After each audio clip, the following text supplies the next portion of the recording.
18 ছোট বাইবেলের page number সম্রাট বের করেছো? কত পেজ? চলো হালেলুয়া। আর তিনি তাহাদিগকে এইভাবে একটি দৃষ্টান্ত করিলেন যে তাহাদের সর্বদা প্রার্থনা করা উচিত, নিরুৎসাহ হওয়া উচিত নয়। হালেলুয়া।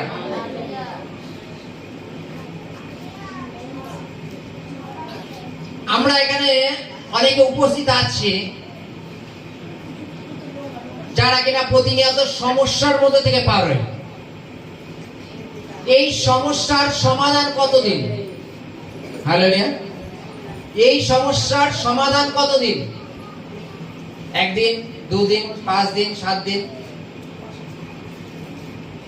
আজকে ওই উনি যে ধন্যবাদটা দিল, যে উনি ওনার খুব পেটের সমস্যা, যে জ্যোৎস্নাদি ধন্যবাদটা দিল, যাই হোক ওই নিমাই দোকান ওখানে বাড়ি দিদিটা, যাই হোক উনি একদিন এসেছিল, 2 দিন এসেছিল, মাঝে আবার কদিন একটুখানি বন্ধ দিল, তারপরে অলরেডি 2-3 সপ্তাহ বৃহস্পতিবারও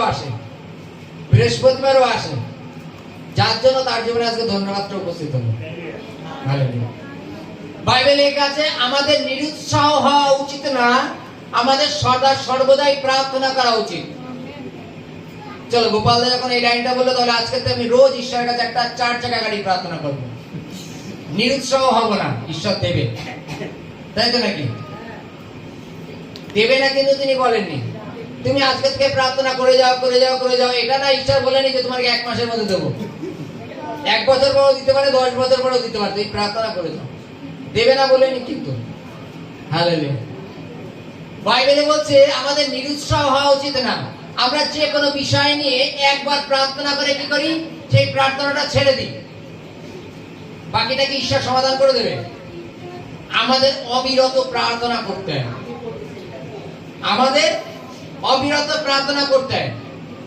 ওখানে একটা ঘটনা দিয়েছে, ঘটনাটা এদিক দিয়েছে, একটা জাগতিক ঘটনা তুলে দিয়েছে। জাগতিক ঘটনা কি?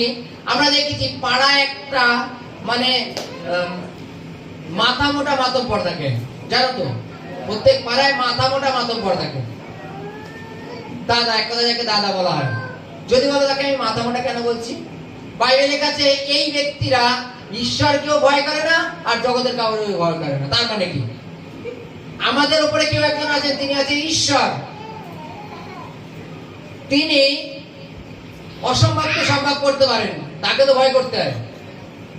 যিনি আমাদের শ্বাস প্রশ্বাস দিয়ে বাঁচিয়ে রেখেছেন, তাকে তো ভয় করতে হয় নাকি? রাত্রে যদি উনি আমাদের থেকে শ্বাসটা কেড়ে নেয়, তাহলে তো আমি মৃত। এটাও তারা বোঝে না। সব মনে করে আমি টাকার জন্য সবকিছু করবো, আমি গায়ের জন্য সবকিছু করবো, তাহলে তাকে মূর্খ ছাড়া কি বলা যায়? হালেলুয়া। বাইবেলে বলছে একজন বিধবা স্ত্রী সেই ব্যক্তির কাছে এসে বলছেন যে আমার জমি নিয়ে একটা বিবাদ চলছে, জমি, আপনি একটু চলুন না, গিয়ে জমি একটু সমাধান করে দেবেন, পাশের বাড়ির সাথে আলোচনা করে। সেই ব্যক্তি বলছে ঠিক আছে তুমি যা, আমি দেখছি। সেই বিধবা মহিলাটা চলে গেল। ওর বিধবা মহিলাটা আবার পরে এসে ঘন্টা 2 পরে, কই আপনি গেলেন না তো? বলছে ঠিক আছে তুমি যাও, আমি বাজারটা করে এসে আবার যাবো। সেই মহিলাটা চলে গেল, কি আবার ঘন্টাখানিক পরে আসলো। এসে দেখছে সেই লোকটা বাজার থেকে বলছে তুমি এখনো যাওনি? বলছে তুমি এক কাজ করো, তুমি যাও, আমি খেয়ে দিয়ে তোমার বাড়িতে আসছি। এবার সেই মহিলা গেছে, কি আবার ঘন্টাখানিক পরে ফিরে আসছে, যে খেতে কি এত সময় লাগে, চলো আবার গিয়ে দেখি। এসে বলছে দাদা একটু চলেন, আরে তুমি যাও, আমি একটু কথা বলে যাই পরিবারের সাথে। সে আবার ঘুরে আবার ঘন্টাখানিক পরে আবার আসছে। আসার পরে এবার এই লোকটাকে যখন বলছে দাদা এবার চলেন, তো সেই লোকটা সাইডে দাঁড়িয়ে বলছে, বউটার সামনে না, সাইডে দাঁড়িয়ে বলছে যে আমি কাউকে ভয় করি না, কোন জগতের মানে যেই থাকুক না কেন উপর র্যাঙ্কের, আমি কাউকে ভয় করি না, ঈশ্বরকেও ভয় করি না। কিন্তু এই স্ত্রীটা আমাকে যে বারবার ডিস্টার্ব করছে, আমি এখন একে ভয় করছি। ভয়টা কি? যদি আমি এখন এর কাজ না করি, বারবার এসে আমাকে ডিস্টার্ব করে আবার চালাবে। হালেলুয়া। যদি আমি একে না করি, তাহলে কি করবে? বারবার আসবে আর আমাকে ডিস্টার্ব করবে। তো বলে এর কাজটা আমার আগে করতে হবে। বলছে ঠিক আছে চলো এবার যাই। এবার তারপরে সেই বিধবা স্ত্রীর সাথে তারা গেল। বিধবা স্ত্রীর সাথে তারা গেল। এবার বিধবা স্ত্রীর সাথে যাওয়ার কারণ কি জানো? কেন এই বিধবা স্ত্রী কিন্তু তার পিছু ছাড়েনি। আমরা কি হয় প্রথমবার গেলাম, যখন বললো ঠিক আছে এখনো আসেনি, ও রাত যাবো না, উনি এত ঘাম দেখায় কেন, এত ঘাম দেখায় কেন, তাই তো উনি উনি এত ঘ্যাম দেখায় কেন এইভাবে, তাই তো। এখানে কি বলছে, আমাদেরও তদ্রূপ নিরুৎসাহ হওয়া উচিত না, মানে আমাদের হাল ছেড়ে দেওয়া উচিত না, আমাদের বারবার ঈশ্বরের কাছে প্রার্থনা করা উচিত। সকালে দুপুরে রাত্রে যখন সময় বা প্রার্থনা করো ঈশ্বর। বাইবেলের কাছে যদি জগতে এই পাপী মানুষ যদি মন পরিবর্তন করতে পারে, তাহলে তিনি ঈশ্বর, তিনি কি আমাদের প্রার্থনা শুনে মন পরিবর্তন করবেন না? এই বিধবা স্ত্রী সেই পাপীর কাছে বারবার এসছেন। এবার পাপী কেন বলা হচ্ছে তাকে? কারণ সে ঈশ্বরকেও মানত না, নাস্তিকের সমান, তাই তো। সে বাইবেলের কাছে সেই বিধবা স্ত্রী সেই পাপীর কাছে বারবার বলার পরে তার মন পরিবর্তন হয়ে গেছে, জাগতিক লোক হয়ে।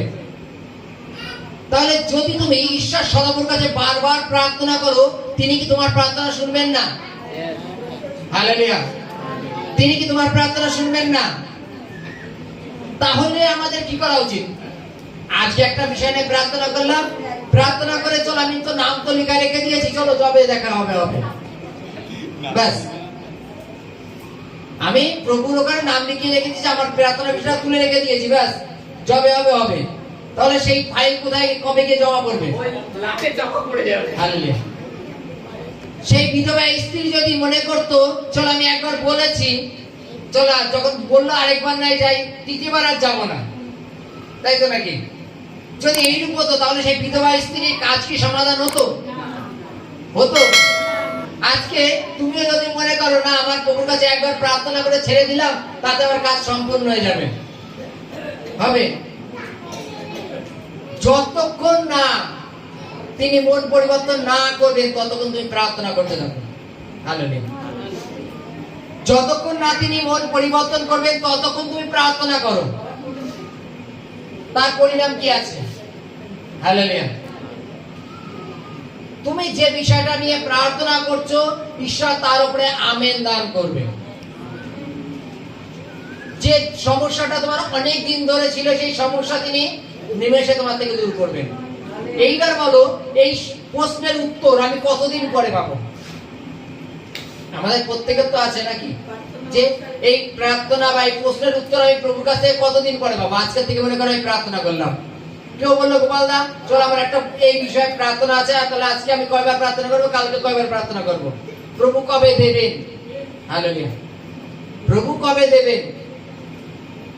আচ্ছা, স্বার্থপরতার মতো চাওয়া আর মন থেকে চাওয়া অনেক আকাশ আর পাতাল, তাই তো নাকি?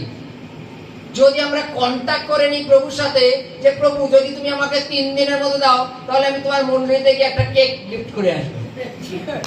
হালেলুয়া। অনেকে লটারি কাটে প্রভুর নামে, প্রভু যদি 1 কোটি টাকা হয় তোমার আমি 1000 টাকা দিয়ে আসবো। হালেলুয়া, তাই তো নাকি? এটা হচ্ছে স্বার্থপরতা। আর যদি তুমি বিশ্বাস করো আর মনের থেকে করো, তাহলে তিনি করতে পারেন। হালেলুয়া। তিনি করতে পারেন। হালেলুয়া। Thank you Jesus.